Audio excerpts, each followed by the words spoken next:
It only took 8 months for a horse to become close to a skeleton. Horse lost approximately 200 plus pounds, more than 200 pounds, over an 8-month period of time. Tom Labuda is in charge of Jones County's Animal Crimes Unit. He and News Channel 12 were on the scene when this horse became dangerously malnourished and collapsed.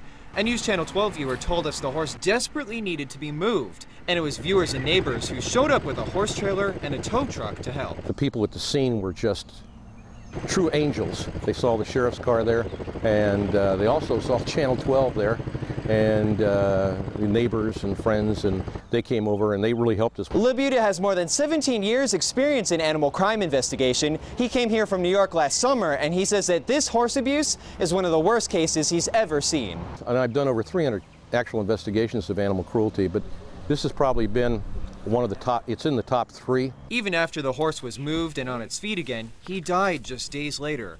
Multiple scars and a BB pellet were found in his skin. The owner, William Lathrop, was found guilty of animal cruelty. He isn't allowed to touch or go near any animals for 18 months.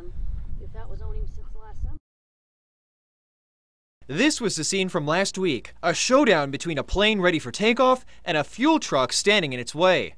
Thursday, the airport board tried to sort out the sky-high drama. Tommy, you getting personal with me now? I'm going to tell you something. No, I'm stating my case. I'm not getting personal with you. Airport co-owner Tom Seagrave tried to clear the air today on what happened. He says the pilot, not the man in the truck, is the one who escalated the drama. I wouldn't let this guy fly my kite. After a dispute about an $85 landing fee, crews locked the plane's wheels in place and parked the truck in front of it. Here's what came next. This is a dangerous situation. What does the pilot do? He revs the engines. Whoa!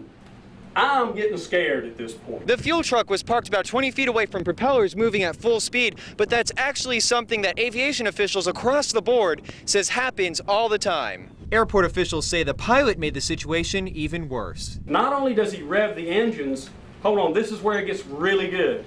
He gets out of his seat and he walks back to the door. The pilot left the plane with no one at the controls to argue about the fee. Dennard Harris was being dropped off by the plane, and he offered to pay the fee when he saw the commotion. He thinks both sides simply overreacted. Forced detainment is never a good idea, Mike. But airport manager Ryan Seagrave stands by his crew. They're the best in the industry, the best.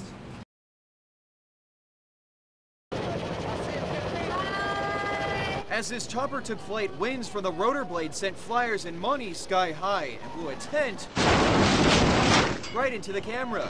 So when Cherry Point said the results of its investigation won't be made public, we called Becky Sherrod, who almost had her hot sauce booth torn apart. It was like a tornado went through there. I mean, people's papers and money and everything was all swirling up in the air, and people were running everywhere. The incident sent 4 people to the hospital and knocked 1 person unconscious. Becky told us she wants answers from the Marine base because this wasn't the first time the chopper caused chaos at the Chili Festival. This happened 2 years ago, that his tent got blown away and it got crushed, and a lady beside him who was selling ceramics, all of her ceramics fell on the ground and broke. The Marine base refused a request for an on-camera interview, but said that changes will be made to make the chopper's next public appearance safer. There are 2 parts to this investigation. The first part deals with safety flaws that need to be fixed in the future, and the second part helps lawyers prepare for lawsuits that may be filed against the base for what happened at the Chili Festival.